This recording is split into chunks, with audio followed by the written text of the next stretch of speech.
Jogja, bagaimana kabar saudara hari ini? Uh. Hari ini saya akan membagikan satu pesan firman yang spesial saudaraku. I'm so blessed by it. Happy ending. Bolehkah saya katakan ini atas kehidupan saudara? Bu, ujungnya harus happy ending. Akhirnya harus happy ending, Pak. Saat ini saudara boleh berlinangan air mata, boleh bercucuran air mata, Bu, boleh hatimu sakit, engkau dikecewakan, tapi katakan dalam dirimu sendiri, tetapkan dalam dirimu. Berani untuk berkata, akhirnya harus happy ending, Pastor. Belum selesai saudaraku. Tapi apapun itu ujungnya harus happy ending. Jadi dalam kehidupan saudara, tepuk tangannya sekali lagi boleh yang paling meriah buat Yesus Tuhan kita. Kita buka yuk dari Mazmur pasalnya yang ke-30 ayatnya yang ke-12. Ayat ini ngomong gini, aku yang meratap. Kalau orang ngomong aku yang meratap, berarti posisi saat ini sudah happy atau posisinya masih meratap, Bu? Pemazmur tuh ngomong gini saudaraku, aku ini loh yang meratap. Aku ini loh posisi sekarang ini masih meratap. Tapi dengan posisi yang masih meratap, doa saya kalau ada di tempat ini saudara yang saat ini saudara berkata, Pastor aku ini loh yang meratap. Bersama dengan pemazmur ini, bolehkah saudara mulai berani berkata, telah kau ubah menjadi orang yang menari-nari. Mulai melihat dengan kacamata iman, saudara.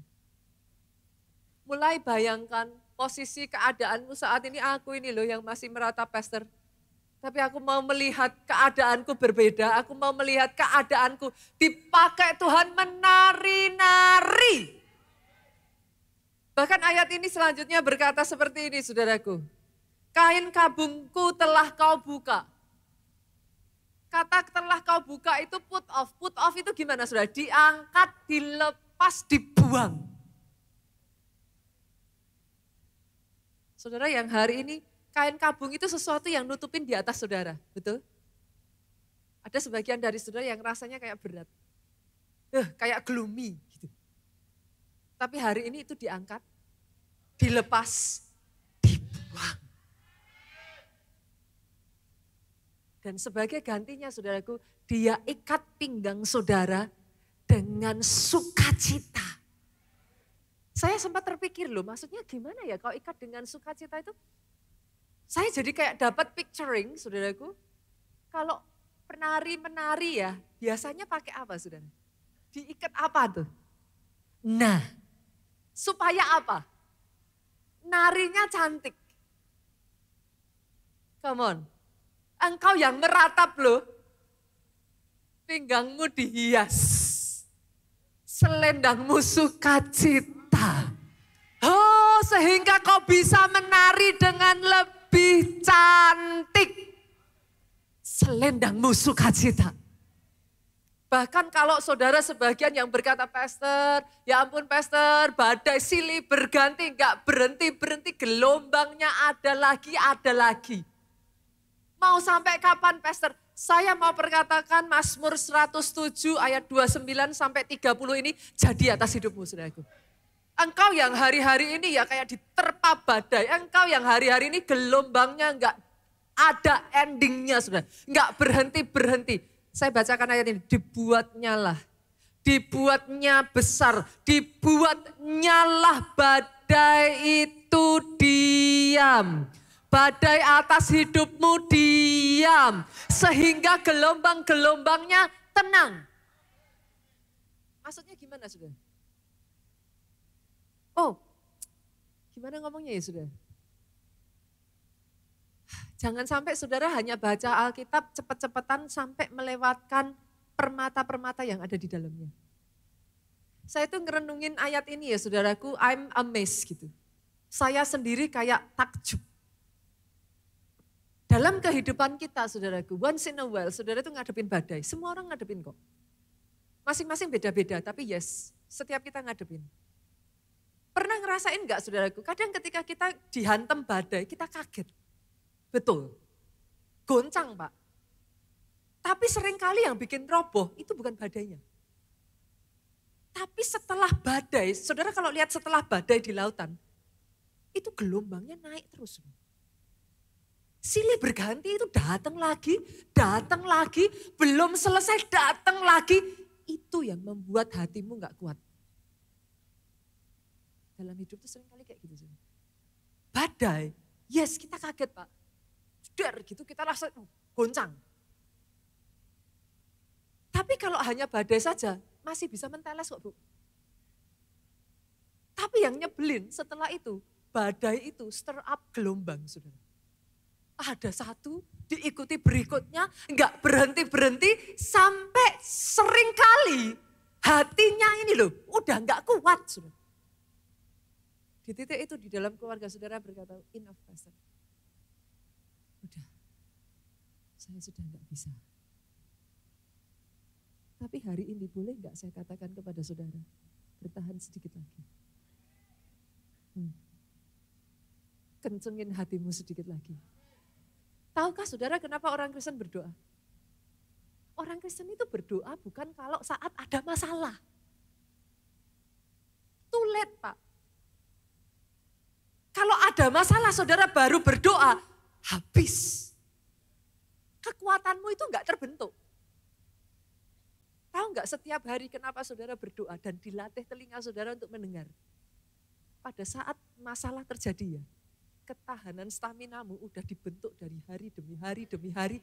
Ketika saudara berdoa, saudara berpikir enggak ada apa-apa yang terjadi, kok kayaknya sia-sia, kok kayaknya percuma, tapi percuma, sia-sia, kau terus setia lakukan itu, staminamu terbangun Pak.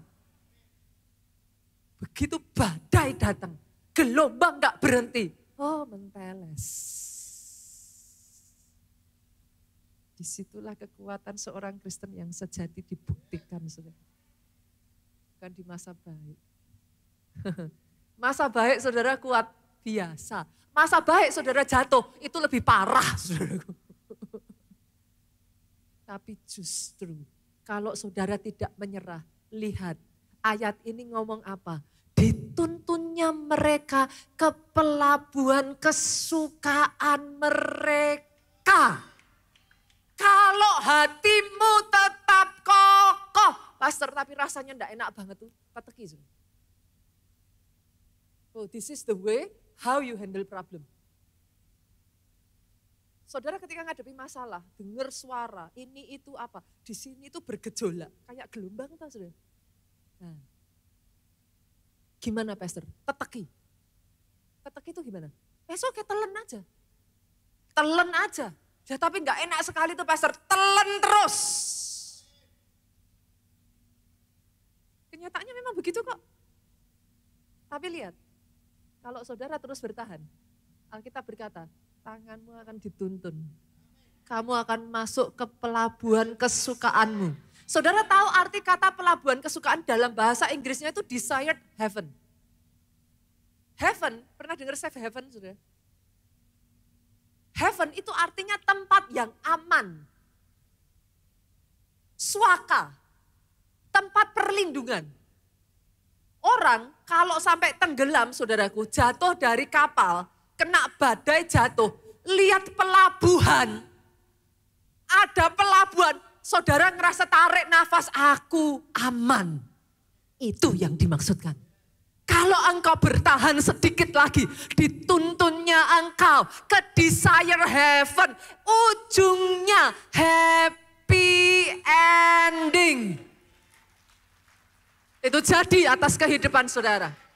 Pertanyaannya sekarang Pastor, gimana caranya kalau saya sudah ada di dalam keadaan yang konflik. Kita kuat lah kalau masalah apa segala macam, oke lah. Siapa orang hidup yang gak ada masalah? Keluarga Allah sudah cukup tahu dan diajarkan. Beberapa waktu lalu kita belajar satu pesan firman ini. Selama kita masih ada di dunia, kan udah jelas. Gak ada lagi ya yang ngomong, Pastor, kenapa Tuhan izinkan? Aduh, come on saudara. Sudah ada di dalam Alkitab. Nanti kalau saudara ditanya jawab, makanya baca Alkitab. Gitu aja saudara. Lah orang udah ada. Memang dikasih tahu kok selama kita ada di dunia.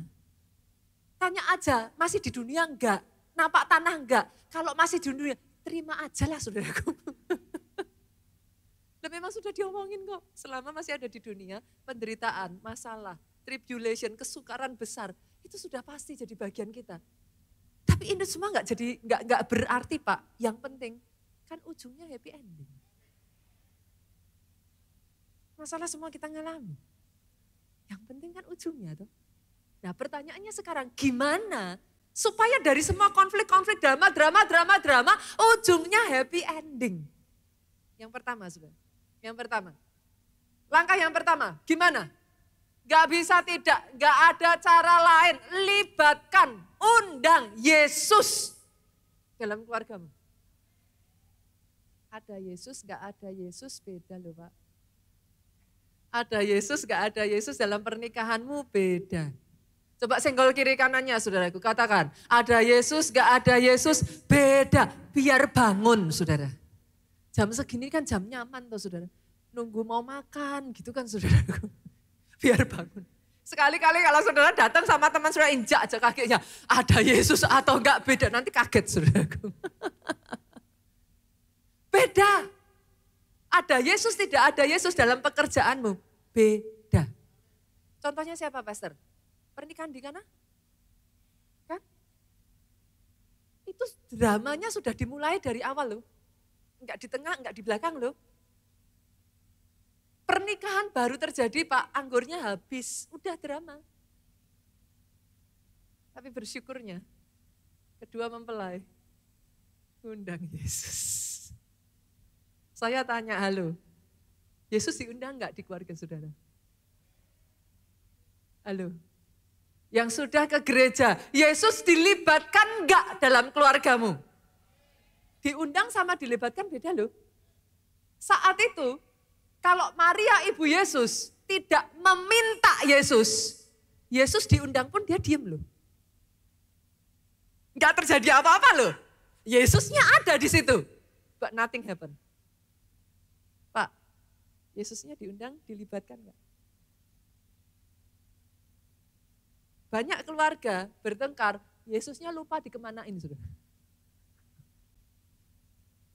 Nanti kalau sudah tidak ada jalan keluar baru gini, Tuhan,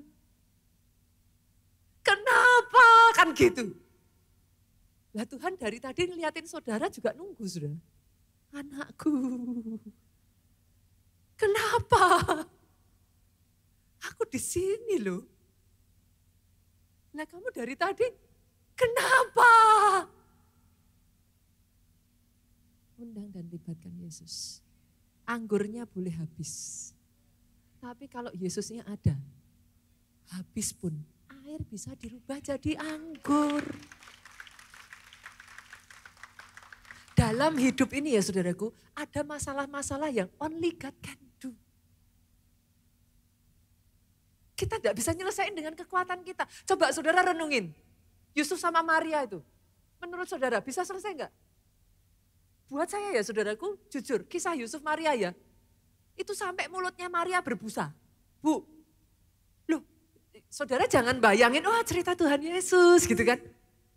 Istrimu datang ngomong gitu, saudara jawabnya apa? Aku hamil dari Roh Kudus. Loh jujur, mau saudara ini buat Yusuf itu betrayal.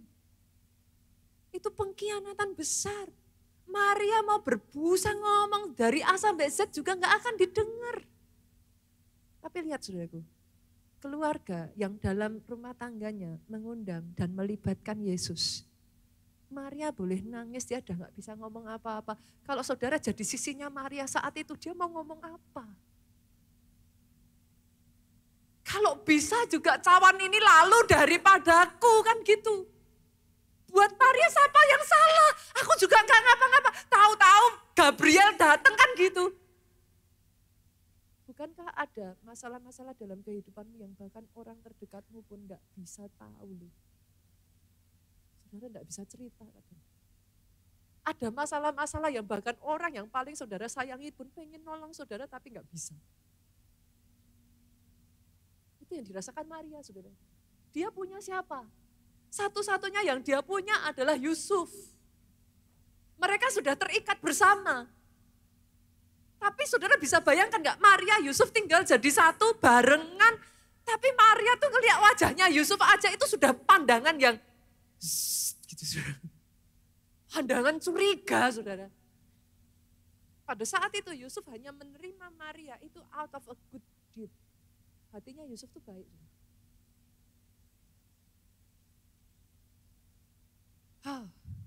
Tapi lihat saudaraku, ketika Maria melibatkan Tuhan, ada intervensi ilahi. Maria mau ngomong udah enggak bisa, mau teriak udah enggak didengar. Tapi Tuhan menampakkan diri kepada Yusuf dalam mimpinya. Dari situ Yusuf bisa menerima. Akhirnya happy ending. Libatkan Yesus. Undang Yesus. Bawa dia masuk. Ini belum urusan keluarga. Jujur kadang kalau orang tua anak masih ini ya saudaraku. Saudara sama saudara itu loh yang paling seru. Atau yang ngalamin cuman ini aja saudara, saya aja. Atau semua orang ngalami. Nah, kemarin saya iseng saudara di sosial media tuh saya bikin kayak, saya tuh pengen tanya menurut netizen gitu kan saudara. Kalau menurut mereka apa itu keluarga buat mereka? Saya senang karena ada sebagian besar itu menjawabnya baik saudara. Keluarga itu segalanya, keluarga itu rumah, keluarga itu tempat bertumbuh, bagus saudaraku. Tapi tidak terpungkiri banyak loh yang jawabannya, Pastor udah enggak tahu apa itu keluarga. Bahkan ada yang jawab, keluarga apa itu? Aduh, saya tuh kan makjelub gitu saudara. Ada orang-orang yang kadang keluarga, saudara bahkan berkata kepada saya, Pastor, teman sepelayanan saya lebih keluarga dari keluarga saya. Ada di sini yang kalau pulang ke keluarga males. Orang Jogja kan suka gitu tuh. Banyak rantau toh. Nah, pulang keluarga males, kenapa? Drama pasti. Tapi hari ini saya berdoa ya saudaraku, sungguh-sungguh saya berdoa buat saudara. Yakub Esau, 20 tahun loh.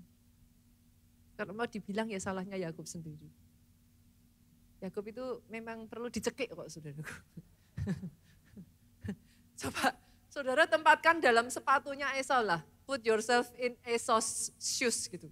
Di kakinya Esau, posisinya Esau gitu. Sekalipun ya memang Esaunya sendiri juga ya salah saudara. Tapi kebayang gak sih ini Esau lagi berburu, capek. Yakub tuh sangat pandai, dia cerdik orangnya saudara. Saudara pikir out of nowhere di tengah padang gurun masa ada kacang merah saudara? Itu ceritanya dari mana? Kalau orang Jawa bilang jarak. What's the meaning of jarak? Loh dari mana toh? Di padang gurun kok ting-ting keluar koki ngaduk-ngaduk kacang merah. Lah gak ada ceritanya. Lah Esau mau kemana coba? Esau mau makan di mana? Ya tinggal itu toh. Tapi kan itu sengajanya Yakub toh. Dia sengaja membuat kakaknya jatuh loh saudara. Itu diplot loh, itu di planning loh. Saudara kalau punya saudara kayak gitu sakit hati gak? Lah Esau ini tipe yang cuek. Dia gak sadar. Diambil aja. Apa? Hak kesulungan. Go ahead. Yang penting sekarang aku bisa makan. Esau tuh sebenarnya cuek orangnya saudara. Dia tuh gimana ya, kalau gambaran sekarang tuh maco gitu. Dia tuh manly, pokoknya cowok banget lah gitu. Tapi cuek, gak mikir. Yakub ini sneaky saudara. Dia tuh apa? Pokel. What is pokel? Ini bahasa Jawa dewa semua keluar saudaraku. Dia tuh kayak punya jalan aja, cara aja. Gitu loh saudaraku, ngemesin gitu loh. Bahkan ya saudara yang bikin Esau lebih marah lagi. Itu pada saat sebenarnya Esau tahu, dia sudah nyerahin hak kesulungan, dia tahu. Tapi pada saat Ishak benar-benar mau memberkati, Ishak itu nyuruh Esau pergi. Nah, kalau saudara baca cerita itu, sifat Yakub itu turun dari siapa, saudara bisa tahu kok, saudara. Itu yang nyuruh nyembelih kesukaan ayahnya siapa? Mamanya. Loh, saudara baca. Itu mamanya. Kamu pergi, cepet. Loh, ini kan ceritanya kan mama sama anak kerja sama, saudaraku. Itu Yakub itu dia tuh tangannya tuh nggak kayak Esau. Esau tuh berbulu. Sebenarnya Ishak pada saat itu tuh matanya sudah lamur, saudara. Dia sudah nggak bisa lihat. Yakub diluluri saudara pakai bulu-bulu binatang, deketin, kasih kesukaannya papanya, yang masak mamahnya.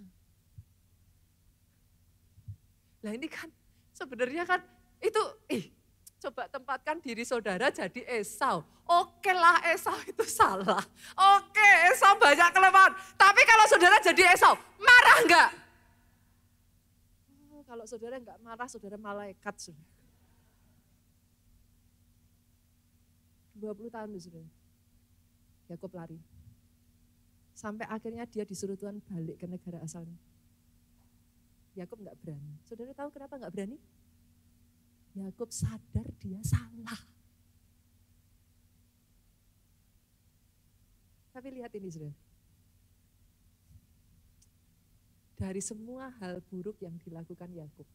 Saya bacakan aja ya. Yuk kita lihat. Kejadian pasalnya yang ke-32. Yakub ini kenapa saya bilang kokil ya. Orang ini nih ya geleng-geleng kepala kok saudara. Kejadian 32 ayat 7. Lalu sangat takutlah Yakub dan merasa sesak hati. Yakub itu ketakutan saudara. Dibaginya lah orang-orangnya yang bersama dengan dia, kambing dombanya, lembu sapi dan untanya menjadi 2 pasukan. Bisa ngelihat enggak saudara? Saudara nanti kalau baca di dalam Alkitab ya, Yakub tuh sengaja, nih ya urutannya ya, dia paling belakang, istrinya, anaknya, kambing dombanya. Artinya kalau mau dibunuh Esau tuh yang kena yang depan dulu, dia bisa lari saudaraku. Kenapa saya bilang ini anak pokil saudara? Nah itu sudah, bahkan dia bagi jadi 2 pasukan. Kalau ibaratnya kalau pengamanan presiden lah saudara, kan mobilnya ada beberapa kan. Nah, random toh, nggak tahu nih yang mana nih, orang pentingnya ada di mana nggak tahu. Ya itulah basically yang dilakukan. Jadi metode itu sudah ada dari sejak zaman Yakub. Itu punya adik kayak gitu lumayan loh saudara.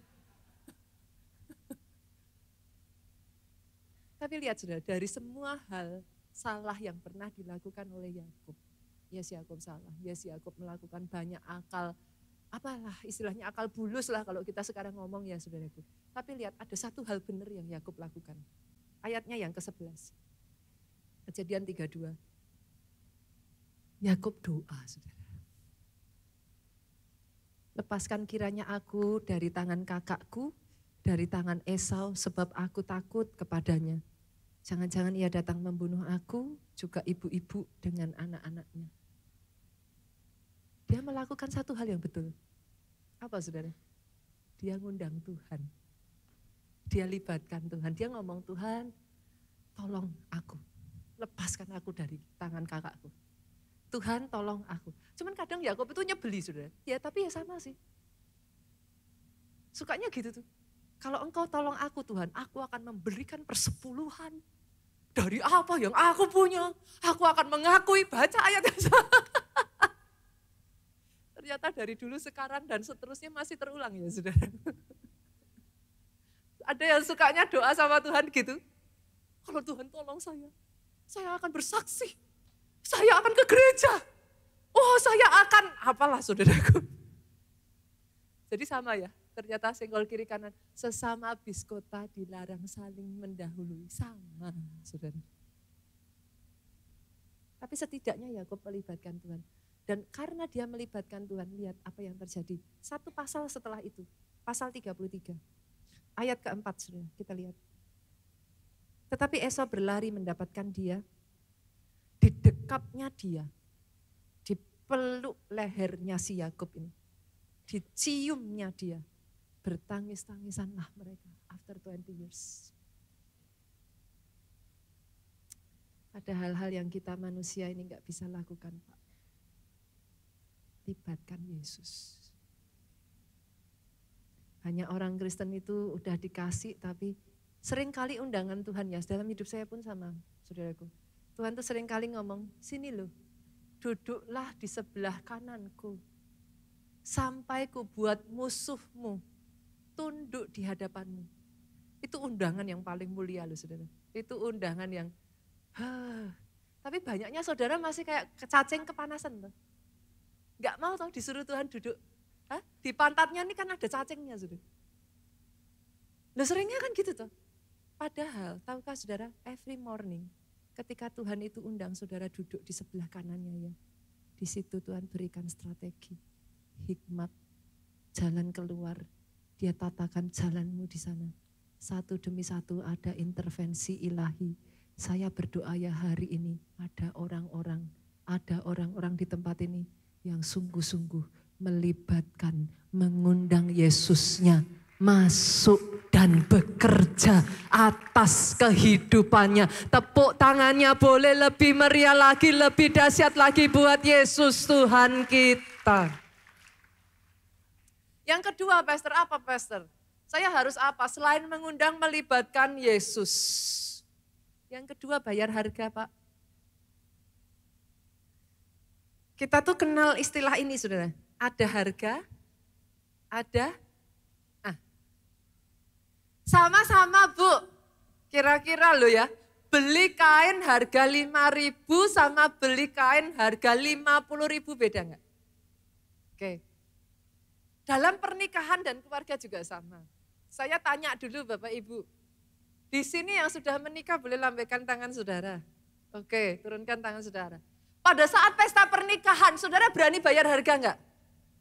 Berani toh? Sama-sama bikin catering, saudaraku undang catering harga 1 juta sama 50 juta beda enggak? Ada harga, ada rupa. Masalahnya seringkali bayar harganya cuma di depan. Untuk pesta pernikahan, saudara rela bayar harga. Untuk mempertahankan kebahagiaan keluarga, engkau enggak mau bayar harga. Terus salah siapa Bapak Ibu? Ada harga, ada rupa. Jawabannya simpel kok saudaraku. Bayar harganya lagi. Harga yang sama yang tadinya engkau bayar, bayar sekali lagi. Bayar kedua kalinya. Bayar ketiga kalinya. Ada harga, ada rupa. Seperti apa tuh yang namanya bayar harga itu kita lihat ya ayatnya ya. Mazmur 126 ayatnya yang ke-5 sampai ke-6. Yang namanya bayar harga itu gimana Pastor? Kayak gini sudah. Orang-orang yang menabur dengan mencucurkan air mata akan menuai dengan bersorak-sorai. Maksudnya gimana Pastor? Orang-orang yang nabur, naburnya mencucurkan air mata, itu berarti nandes enggak saudara? Itu benih berharga enggak? Berharga ya? Oke. Namanya orang nabur, mencucurkan air mata, nabur, itu sudah ada hasilnya belum?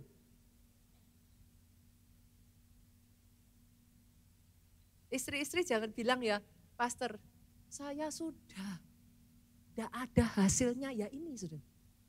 Nabur dengan mencucurkan air mata itu ini. Nilainya besar, nandesnya masuk, tapi saudara itu enggak lihat hasil. Tapi ayat ini ngomong saudara, kalau itu saudara lakukan, dengar ini. Akan menuai dengan bersorak-sorai. Ayat ini lanjut ngomong gini, orang yang berjalan maju dengan menangis sambil menabur benih.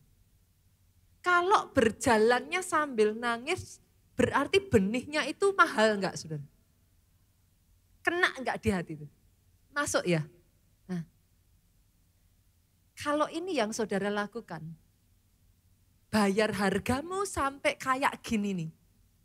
Sama-sama yuk, boleh lihat ayat ini dan baca dengan suara yang paling keras, 2, 3. Pasti. Saya tanya saudaraku, di sini seberapa banyak yang percaya firman Tuhan? Tunggu dulu, jangan latah, pikirkan 2 kali. Seberapa banyak yang benar-benar percaya firman Tuhan? Yakin? Yakin? Tulisannya pasti itu. Kalau saat ini belum? Nah makanya saya tanya, beneran percaya enggak?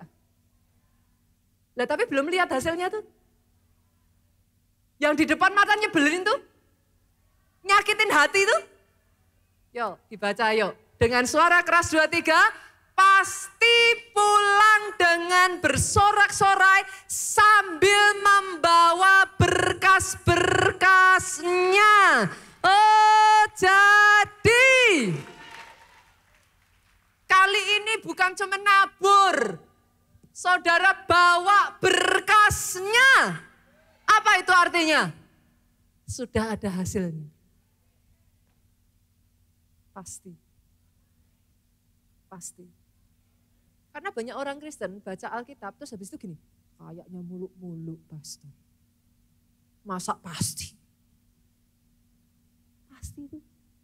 Lah ya coba saudara buka Alkitabnya, sama enggak?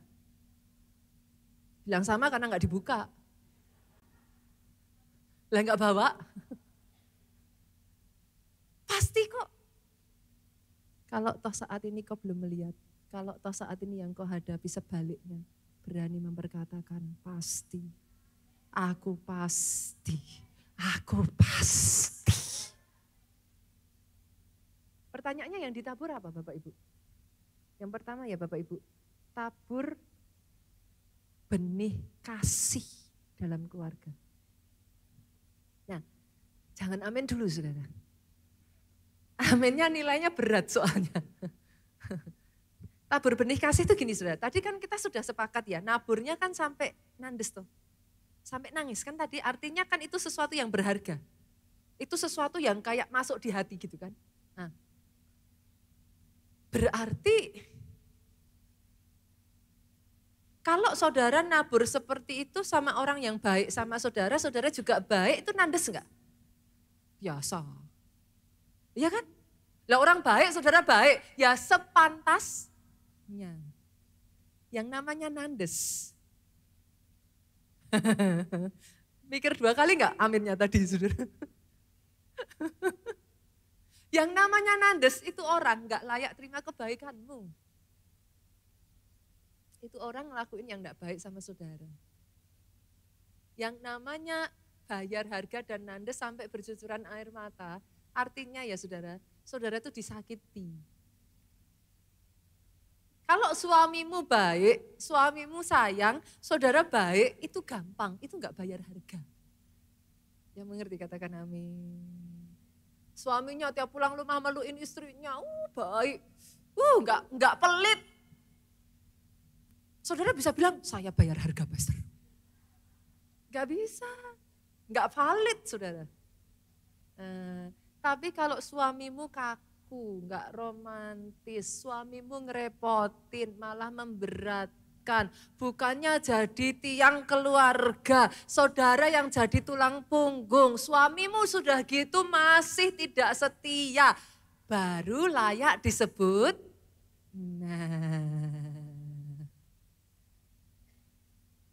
ini enggak saudara, menyesal enggak bilang amin tadi saudara? Itulah bayar harga. Kalau saudara membayar harga yang sama di awal pernikahanmu dan itu terus kau lakukan di sepanjang pernikahanmu, pasti menuai dengan bersorak-soraknya, membawa berkas-berkasnya. Pasti. Ini senyumnya udah agak beda nih. Aduh pastor, lah kok bayar harganya susah. Curang dong pastor, masa saya terus. Tergantung kok itu semuanya saudaraku. saudara mau menuainya apa itu aja kok. Tapi buat saudara yang mau menuai dengan bersorak-sorai, yes. Bayar harga kasih. Tabur kasih. Kalau sama anak yang sayang saudara lah enak toh saudara. Saudara bisa bilang bayar harga? Enggak. Saudara membangga-banggakan anak, wah ini anak hebat, pinter, wah tahu terima kasih sama orang tua. Nyenengin. Enggak perlu disuruh tuh saudaraku. Lah kalau anak masih kecil, nah di sini saudara banyak ya sudah punya anak ABG, boleh lambaikan tangan. ABG saudara. Kalau anak masih kecil ibu-ibu, masih ingat enggak? Mau pergi aja, digondelin tuh kaki kita. Mami, wah dramatis sekali. Mami, kita ini dunia mereka. Betul? Nah, kalau masih kecil Pak, dia tumbuh Pak. Dia jadi ABG. Setelah ABG, syuh, syuh, syuh. Saya pernah ngalami kok saudaraku. Ada momen ya dalam hidup saya ya, itu saya, untuk masuk ke kamar anak saya aja saya trauma loh. Banyak orang yang ngomong sama saya gini, Pastor, anak pendeta, bukannya anak pendeta. Lah anak pendeta memangnya pendeta juga saudara. Kan, yang pendeta kan papa mamanya. Ada momen loh saudara, saya itu kalau mau masuk kamar anak saya itu mikir 2 kali. Karena saya tahu, pasti disyuh-syuh.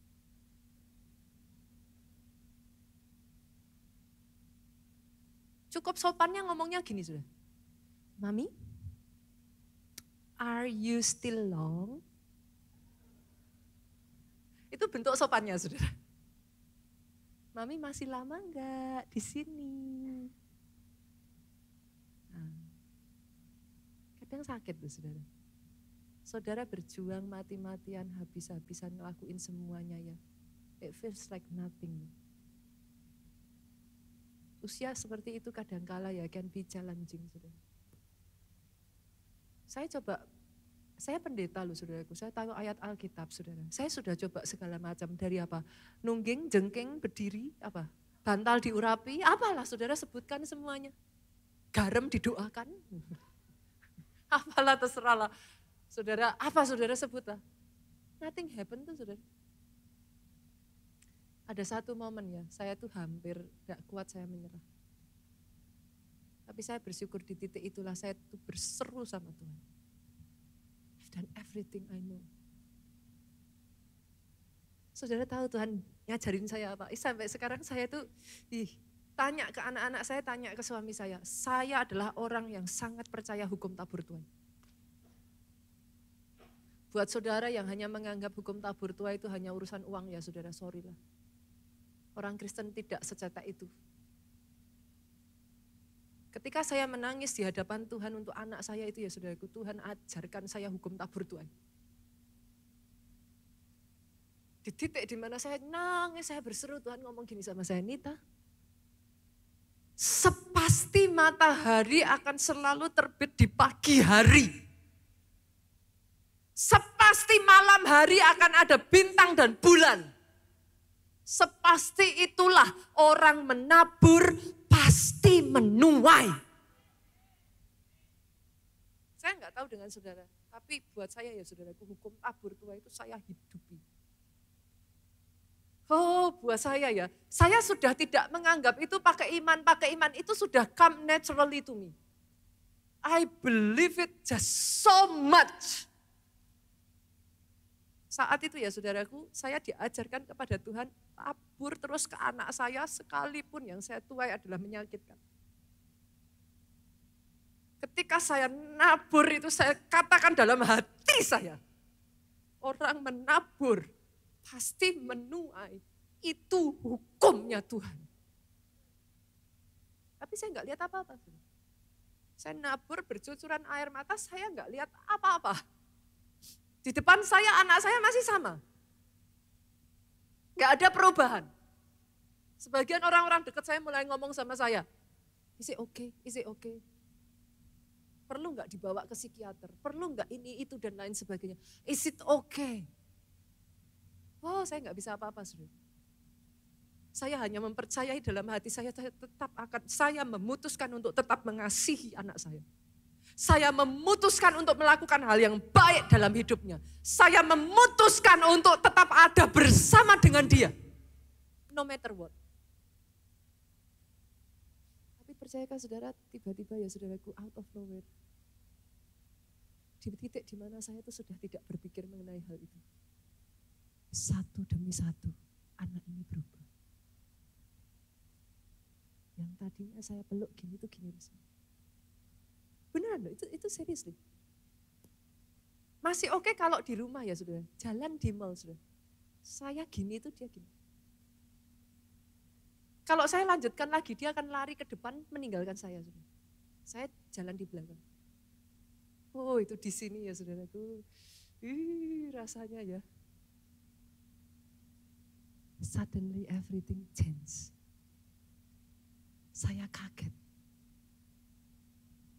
Sampai anak saya tuh bisa ngomong gini. She changed mami, she changed katanya. Anak saya yang lain tuh benar-benar ya, oh now she is very nice. Berubah total saudara. Kita mesbah keluarga, tadinya ya saudara, dia selalu di ujung. Kalau saya dekati, semakin saya dekati, dia turun, sampai deprok di bawah saudara. Dia memilih melakukan itu. Tiba-tiba mesbah keluarga dia bisa sandarkan kepalanya ke pundak saya. Itu aja saya nangis saudara. Setiap kali saya membelikan sesuatu, it used to be kayak dia, siapa yang minta dibelikan? Enggak minta kok. Pernah ada anak yang gitu? Setiap kali I do something to her, tanpa saya akan minta saudara, dia datang ke saya. Mami, thank you so much. I know you did it for me. Thank you so much. Itu saya tuh kayak es krim leleh terus gitu. Satu sampai gini, kamu minum obat apa? Dan itu terjadinya just like that. Doa saya itu jadi atas hidupmu. Jangan menyerah terlebih dulu. Pastor, kenapa Pastor ceritakan ini? Saya hanya ingin mengatakan kepada saudara, anak pendeta kah, anak apakah saudaraku? Saudara enggak salah kok. Anak saya juga ngalami. Just do your best. Orang tua, halo, teruslah menabur. Jaga mulutmu, jangan kutuki anakmu. Sesakitnya hatimu, semarah apapun engkau, jaga mulutmu. Berkati dia terus. Harus lakukan yang baik.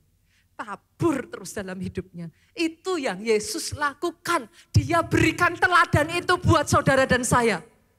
Pastor, buktinya mana? Kita lihat ya. Saya baca ayat ini, saya merinding saudara. Tadinya saya tidak mengerti arti ayat ini. Yohanes 13 ayat 1 ngomong gini, sementara itu sebelum hari raya Paskah mulai, Yesus telah tahu bahwa saatnya sudah tiba untuk beralih dari dunia ini kepada Bapa. Yesus sudah kerasa saudaraku, dia sudah tahu. Sama seperti ia senantiasa mengasihi murid-muridnya. Ayat ini aneh saudara. Sama seperti ia senantiasa mengasihi murid-muridnya, demikianlah sekarang ia mengasihi mereka sampai kepada kesudahannya. Maksudnya apa? Sama seperti ia mengasihi murid-muridnya. 3,5 tahun loh saudara. Halo? Saudara di sini yang teman sepelayanan bersama-sama. Sudah lebih dari 3,5 tahun bahkan. Yesus itu 3,5 tahun tidur bareng, jalan bareng, makan bareng, melayani bareng Pak. Wajar Yesus mengasihi muridnya. Ada momen-momen gak saudara dalam tim pelayanan saudara ngerasa kayak guyup banget gitu. Ada ya. Yesus mengasihi murid-muridnya. Tapi waktu berjalan. pada saat Yesus akan ditangkap, di mana mereka?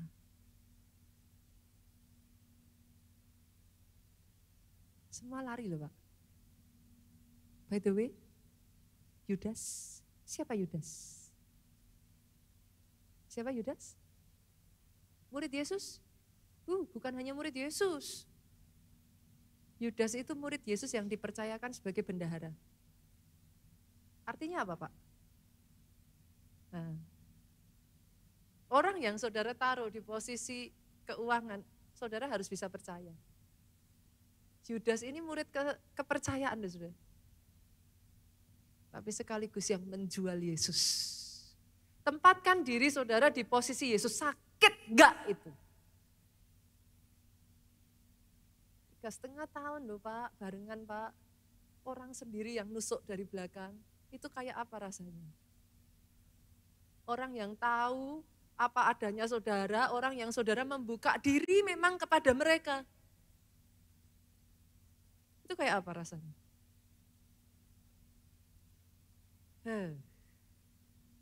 Yang seperti itu saudaraku, secara manusia saya boleh katakan enggak perlu dicari. Tapi ayat ini ngomong, Yesus, ini keputusan Yesus saudara. Ini kata-kata ini mengubahkan pola pikir saya. Ia mengasihi mereka sampai kepada kesudahannya. Saya baca ini rasanya tangan saya tuh gitu. Dalam kehidupan ya saudaraku akan ada orang-orang yang mengkhianati saudara. Akan ada orang-orang yang meninggalkan saudara. Saudara mau tahu true friends, orang yang benar-benar sahabat. Lihat aja di masa susah. Seorang sahabat akan tetap berdiri bersama saudara di masa sukar.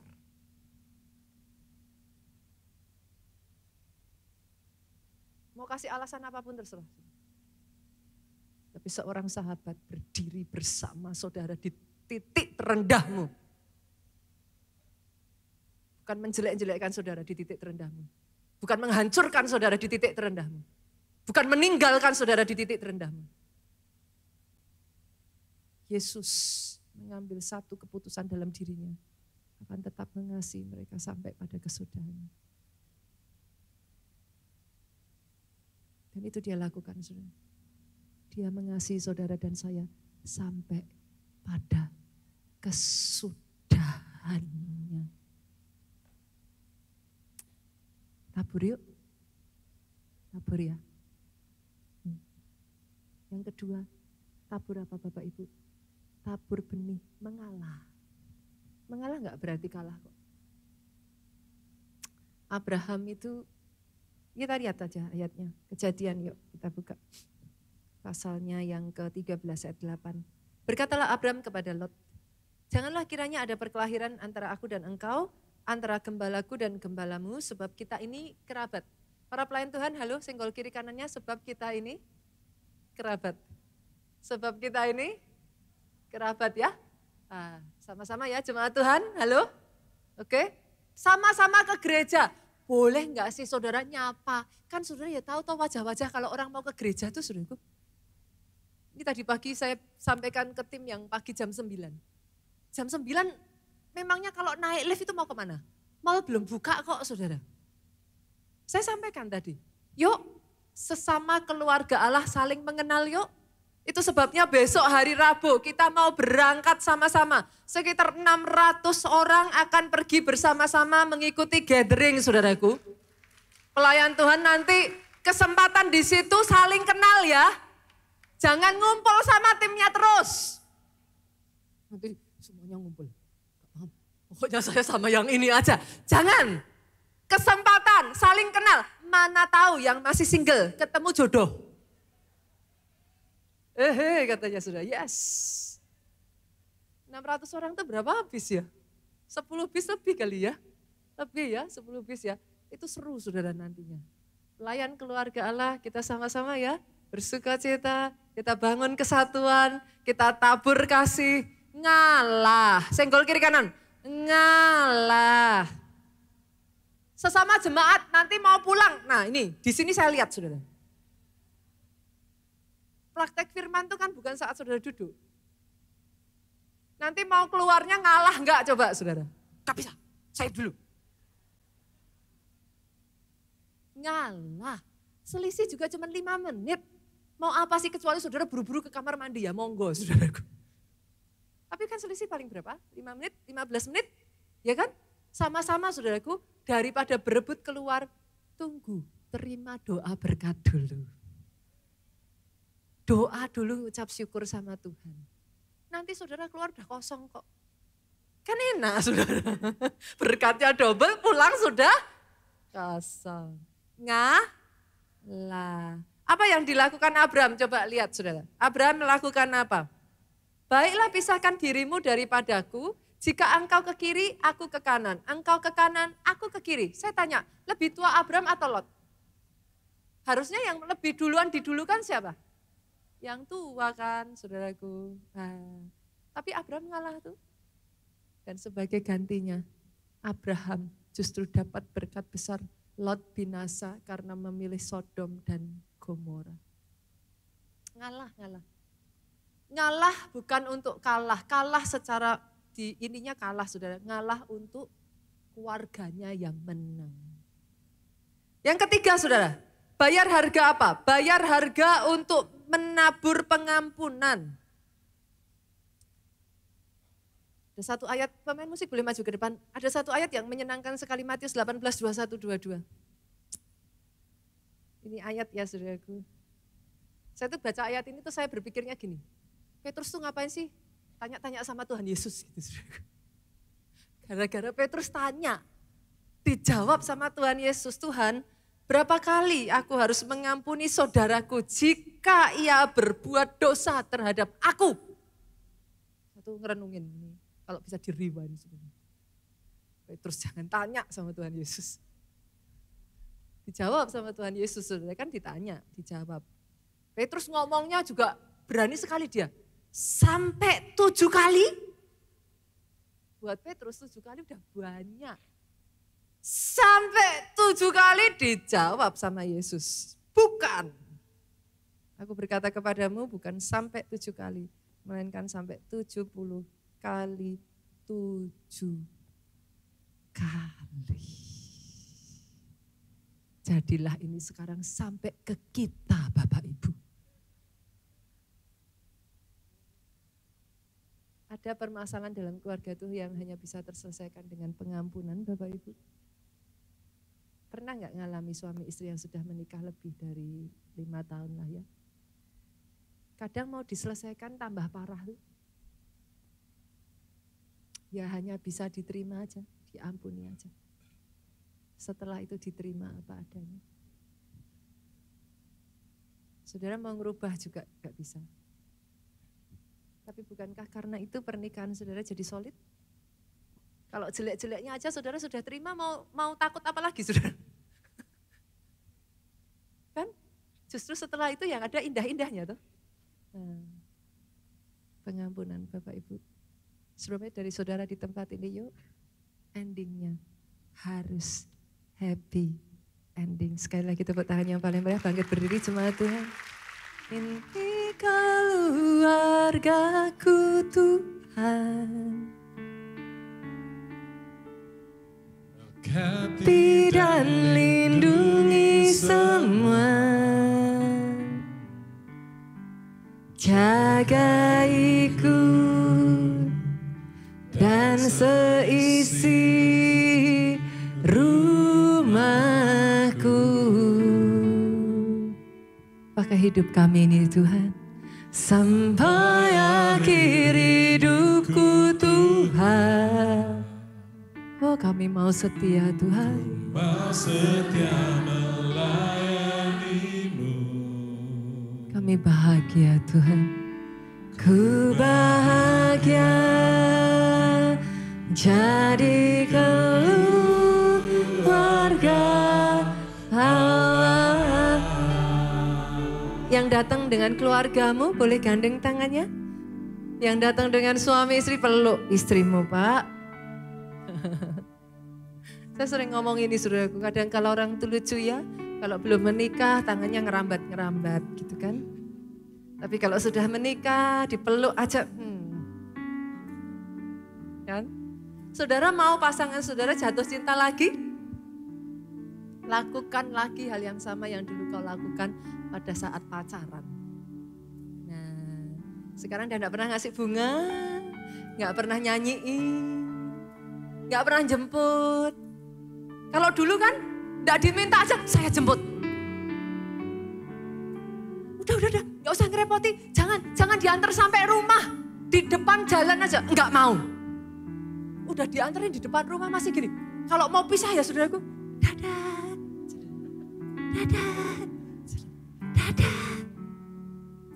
Teleponnya kalau mau ditutup, halo yang masih pacaran, kamu dulu, kamu aja dulu. Tuh kan kamu belum nutup. Nah, sekarang setelah menikah, kerja, pindah jauh, pas pergi, telepon istri enggak. Kalau telepon istri syarat. Mama gimana kabarnya? Baik kan? Baik, oke. Papa sibuk, bye-bye, klek. Lakukan lagi yang dulu kau lakukan. Jatuh cinta lagi dengan istrimu. Bangun keluargamu karena until death do us part, sampai maut memisahkan kita toh. Let's make it happy. Keluarga bahagia, gereja bahagia, bangsa pun bahagia. Mau Bapak Ibu? Yuk peluk yuk. Tadi pagi saya lihat tuh sampai, ayo dipeluk. Baru akhirnya pelan-pelan. Ya sama-sama yuk kita katakan, ini keluargaku. Keluargaku tuh. Kami bawa Tuhan keluarga-keluarga di hadapan-Mu. Kau lihat suami istri, orang tua anak. Engkau lihat Tuhan. Satu demi satu, pribadi lepas pribadi Tuhan. Oh Yesus Tuhan, rumahku. Sampai akhir hidup kami ini Tuhan. Sampai akhir hidupku Tuhan. Ku mau setia melayani-Mu. Kami bahagia. Yes Lord. Yang terakhir saudaraku katakan, ini keluargaku.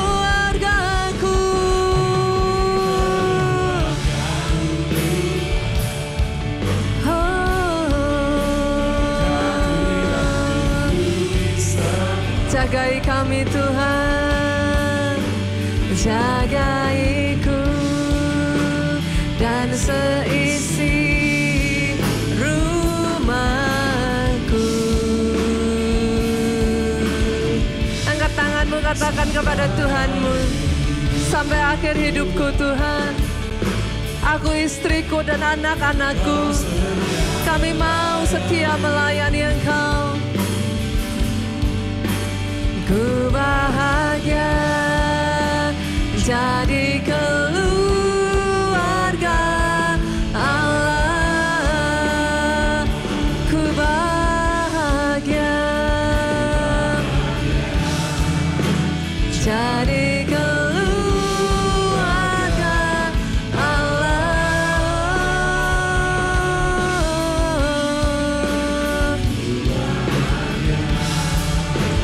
Jadi keluarga Allah. Angkat kedua tanganmu saudaraku, diberkati saudara oleh Tuhan. Diberkati keluargamu oleh Tuhan. Apa yang dikerjakan tanganmu dibuatnya berhasil. Saya berkatakan ini atas kehidupanmu, sehat tubuhmu, baik jiwamu, kuat rohmu. Yes, untuk memberitakan segala perbuatan baik yang daripada Tuhan. Pulang saudaraku, bawa sukacita, damai sejahtera Allah Bapa, cinta kasih Yesus Kristus, persekutuan dengan Roh Kudus sekarang sampai selama-lamanya. Kau yang diurapi, yang diberkati, katakan dengan suara yang paling keras. Amin.